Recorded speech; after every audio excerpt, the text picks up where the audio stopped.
আসসালামু আলাইকুম। আপনারা কেমন আছেন? ভালো আছেন? আমি আল্লাহর রহমতে এখন মোটামুটি ভালো আছি। আমি এক মাসের উপরে বাড়িতে ছিলাম না। কালকে রাত্রে আসছি, তাই জন্য অনেকের কমেন্ট করতে পারি না। ঠিক মতন ইউটিউবে ফেসবুকে ছিলাম না। আমি আমার গাঁট থেরাপি দিছি, কোমর থেরাপি দিছি, আমার হাতের কাঁধ সিনা ওটা থেরাপি দিছি। এই থেরাপি দিছি, এরপরে আরও বিভিন্ন সমস্যা, আবার একটা অপারেশন আছে। সবাই দোয়া করবেন আমাকে। আমার একটা সার্জারি, দুই বগলের নিচে দুটা সার্জারি আছে, দুটা সার্জারি করা হবে এখন। তারপরে ডাক্তার অ্যান্টিবায়োটিক ওষুধ দিছে। এখন আমার ছোটো ছেলের টেস্ট পরীক্ষা, এই জন্য আয়সা করছি। আমি বলছি যে ডাক্তারের এটা সময় হলে বলছে পরীক্ষা নিরীক্ষার কাগজপত্র 2 মাসের মধ্যে ঠিক থাকবে, 2 মাস পরে ঠিক থাকবে না, তাহলে নতুন করে আবার পরীক্ষা করতে হবে। তাহলে বললাম যে 2 মাস লাগবে না, হয়তো আমি 1 মাসের মধ্যে আবার যাব, 1 মাস পরে যায়। তারপরে যদি দেখি পরীক্ষা করে, যদি দেখে ভালো হয়ে গেছে, অ্যান্টিবায়োটিক ওষুধের কোর্স দিছে, ওখানে এক মেডিসিন ডাক্তার দেখাইছি, ডাক্তার ওষুধ দিচ্ছে অ্যান্টিবায়োটিক খাওয়ার পর আবার ডাক্তার দেখাইছি, ডাক্তার বলছে কমে না, সেই জন্য বলছে সার্জারির ডাক্তার দেখাইতে। সার্জারির ডাক্তার দেখাইছি, সার্জারির ডাক্তার আবার অ্যান্টিবায়োটিক ওষুধ দিছে, বলছে এখন বললে এখনই সার্জারি করে দিব। তো আমার ছেলেটার টেস্ট পরীক্ষা, বাসাত রান্নাবান্না সব কিছু নিয়ে এলোমেলো। এতক্ষণ আমি প্রথম থেকে ভিডিওটা করতে পারি না। মাংস বসিয়ে দিছি, ভাত রান্না করছি। জানেন তো একজন মহিলা বাসায় না থাকলে কী অবস্থা। এই টুকুর কাজ করতে করতে সারাদিন পার হয়েছে। এখন আসরের আজান দিচ্ছে, তাই আপনাদের প্রথম থেকে দেখালাম না। হাতে মেখে মাংসটা রান্না করলাম। আর সবাই আমার জন্য দোয়া করবেন। আর তাদের কমেন্ট করতে পারেন না, রাগ করবেন না। আমি এখন যতদিন বাসায় আছি রেগুলার কমেন্ট করব, আপনাদের পাশে থাকবো। আপনারাও আমার পাশে থাকবেন, ভুলে যাবেন না,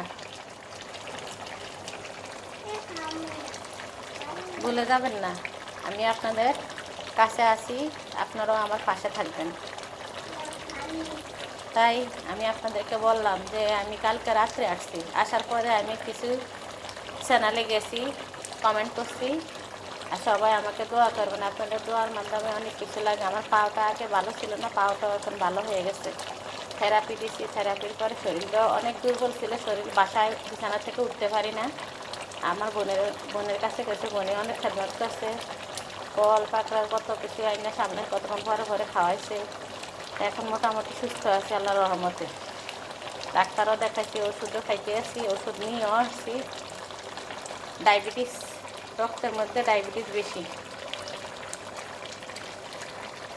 একটা ডায়াবেটিস, একটা ছিল ব্লাডের মধ্যে, ব্লাডে আমার বেশি। সেই জন্য আগে 2 বেলা 500 mg ওষুধ খেতাম, এখন খালি পেটেও একটা দিছি ডায়াবেটিস কমার জন্য। এই মাংসটা প্রথম কেন বসাইলাম আপনাদেরকে দেখাইতে পারলাম না। এই যে মাংস হয়ে গেছে রান্না, কমেন্টের মাধ্যমে জানাবেন কেমন হলো মাংস রান্না। আর এখানে ভাত রান্না করছি,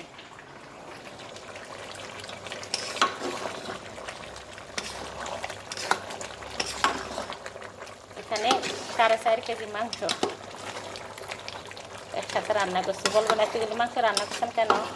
আমরা মানুষ, তারপরে বাচ্চারা তো সকালবেলা একটু রুটি আর মাংস দিয়ে খেয়ে তারপর পরীক্ষা দিতে যেতে পারবো, এই জন্য একসাথে অনেকটি রান্না করছি।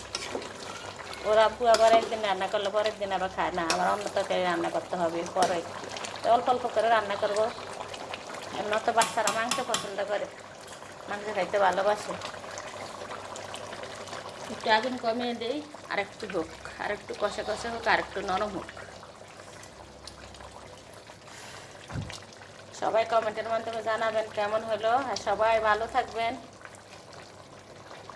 আমিও দোয়া করি আপনাদেরকে সবাই যেন ভালো থাকেন। আমাকেও দোয়া করবেন আমি যেন ভালো থাকি, সুস্থ থাকি। আর যে রোগটার জন্য আছে ওটা যেন ভালোভাবে সার্জারি করতে পারে, যেন অন্য কিছু না হয়। আপনারা আমাকে যারা সাবস্ক্রাইব করেছেন তাদেরকে অনেক অনেক ধন্যবাদ। আর কথার মাঝে ভুল ত্রুটি হলে ক্ষমা করে দিবেন। আর যারা এখনও সাবস্ক্রাইব করে আমার বন্ধু হন নাই, সাবস্ক্রাইব করে আমার বন্ধু হবেন এবং আমার পাশে থাকবেন। আপনাদেরকেও আমি বন্ধু বানিয়ে নিব। সবাই ভালো থাকবেন, সুস্থ থাকবেন। আল্লাহ হাফেজ।